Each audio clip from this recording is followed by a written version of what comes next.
Marcus Freeman spoke about, Brady, the 10 players that were on the field and, the penalty and everything else that came out of it. And he had this to say a couple of days later, yesterday, about that situation at the end of the game. To just address that, right, is that the reality is when did you find out it was too late, right? It was too late. And, you don't have time to get, by the time we realized there was 10 guys on the field, you don't have time to get somebody from, the sideline when the ball's on the 1 yard line in the front, on the far hash, to be able to, you have to touch somebody on offense to get them to stop the play.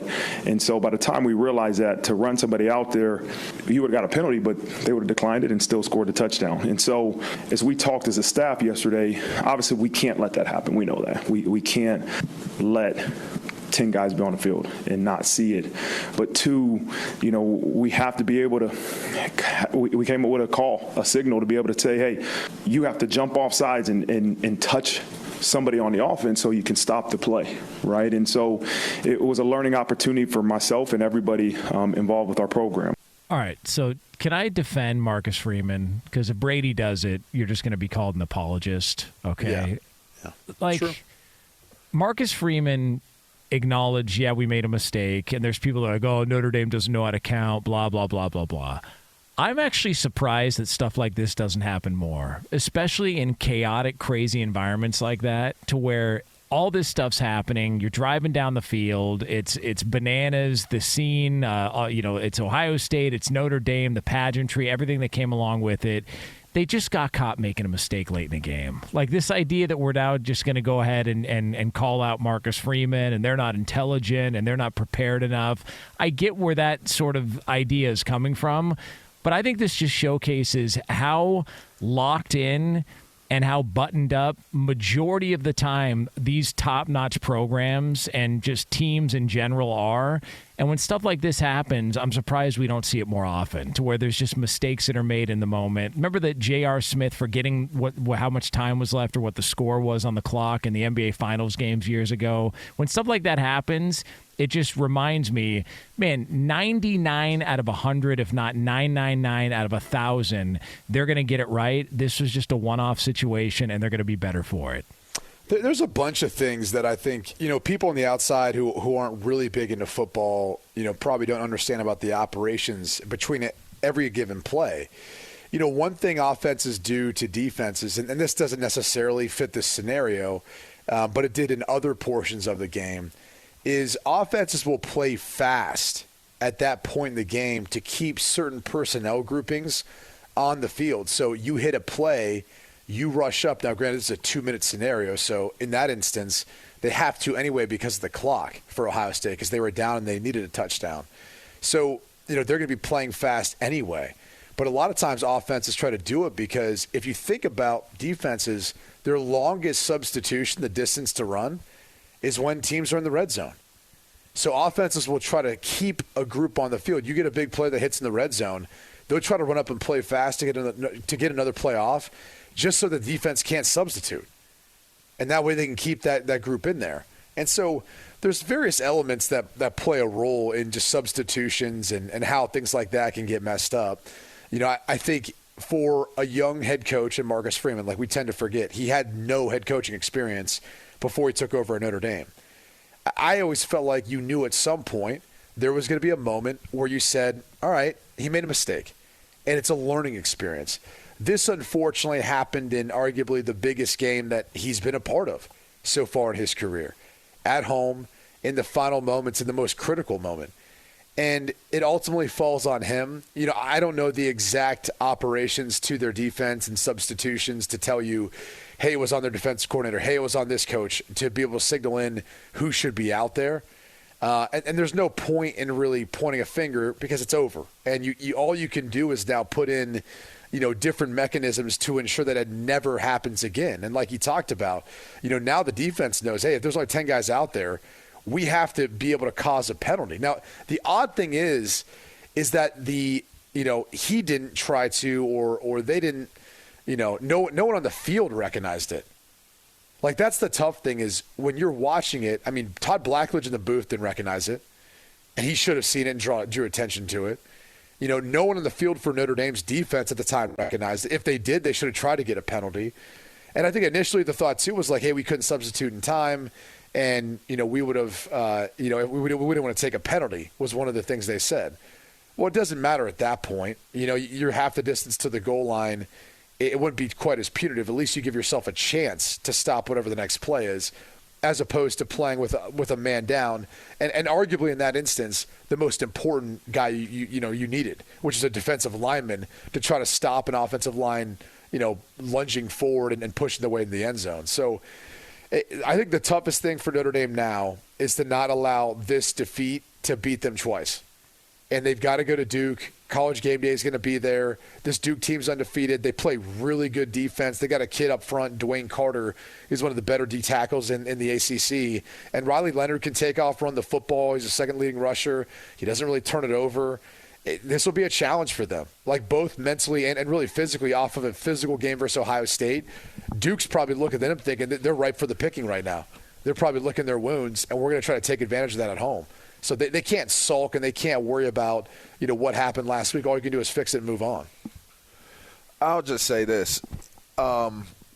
Generally, it's special teams where you see somebody running out there late or, the substitutions are an error. It was a mistake. That's what you chalk it up to. Mistakes happen. It was a big game. Usually, just in terms of reference on defense, usually you make sure someone's coming in when you're going out. Like that's generally been for defenders, that's generally your rule of thumb. If you're coming off the field, you should have eyes on the person who's coming in for you. You don't just go off the field or you don't just go on the field. It's like I'm coming off the field, I see who's coming in. Like if we're going from a heavy package to a lighter package, I might have to identify as a defensive end or a linebacker, a safety or a corner, that's coming in. But generally speaking, in terms of subbing, especially when it's super loud and different things like that, you always identify the person. You don't come off unless you see the person that's coming on for you. I would venture to say that for what it's worth, the coach is taking the rap for a brain fart of a player.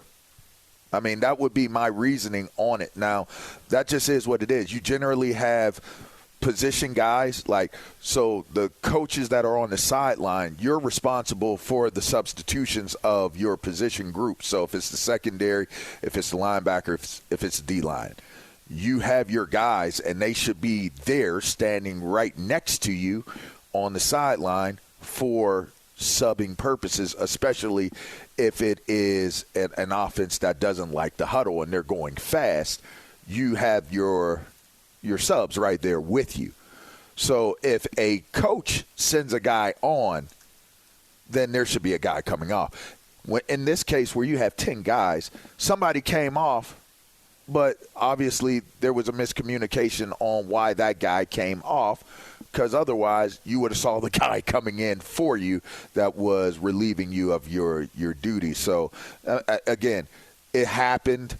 Like the reasoning could probably just be very simple, which generally speaking, it was a player that had a mental lapse. That's all it is. The problem is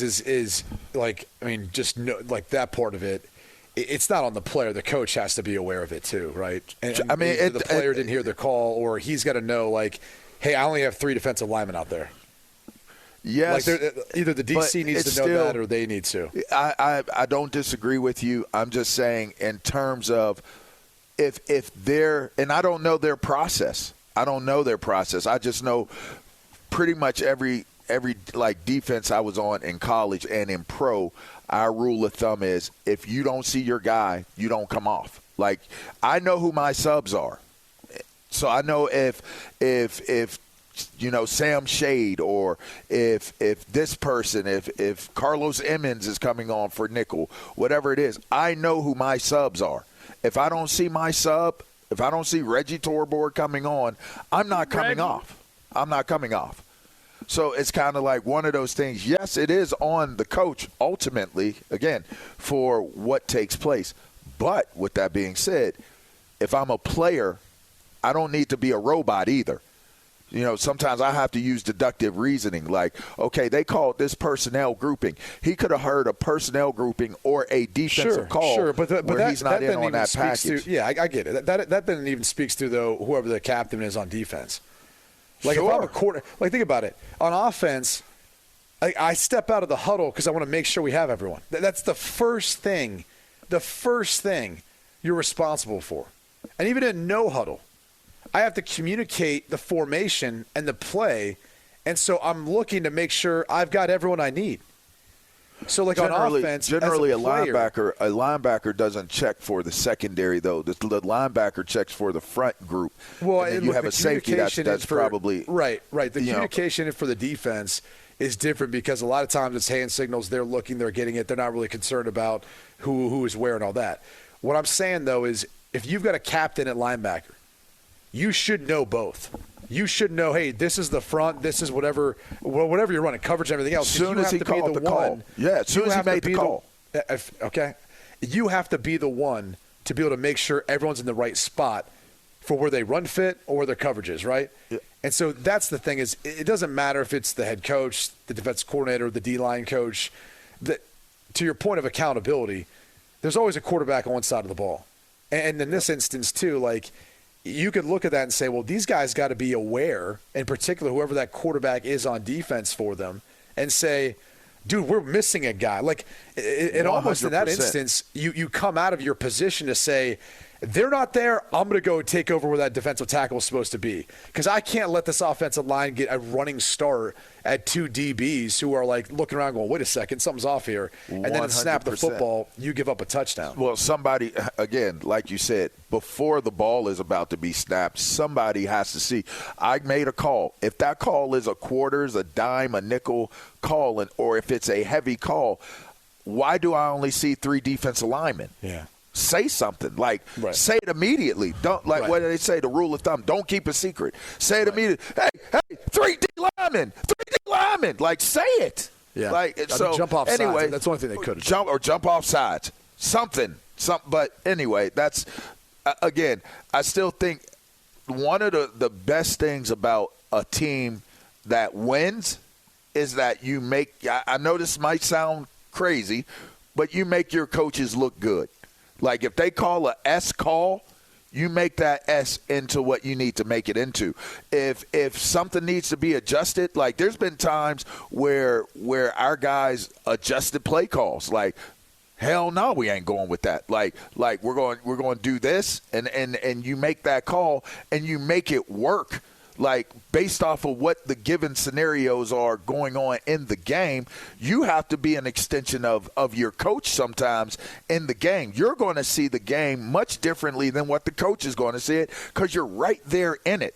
And so, to me, in this moment, you got to be so dialed in that as a player, and like you said, generally speaking, it is your middle backer. But sometimes, I mean, Derek Brooks was one of the most intelligent dudes like you'd ever come across. He was a weak side backer, though, right? And he was a weak side backer. So you had guys that aren't necessarily in the play calling or the quarterback, position to make calls, but they were always smart enough or always were those type of guys that would make sure things were what they were supposed to be, even if they weren't in the middle position or at the safety position where you're supposed to be quarterbacking the D. Somebody needed to step up and be the brain in that moment. It just didn't happen that way. I mean, for whatever reason it was, and again, I'll chalk it up to a mental lapse or just a mistake. It just was a big one. Here's the reality. Ohio State took advantage.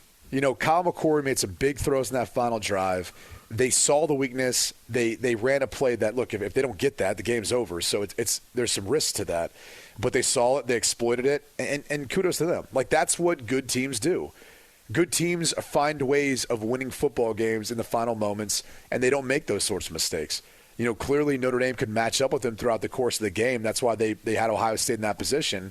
But, that – and you don't want to put on just that one play because there's obviously a series of plays in which they could have executed, and who knows how different it would have been. but that hurt. I mean, to lose that game that way, that hurts. And that's one that I've said this before, like, you don't get over that. You don't.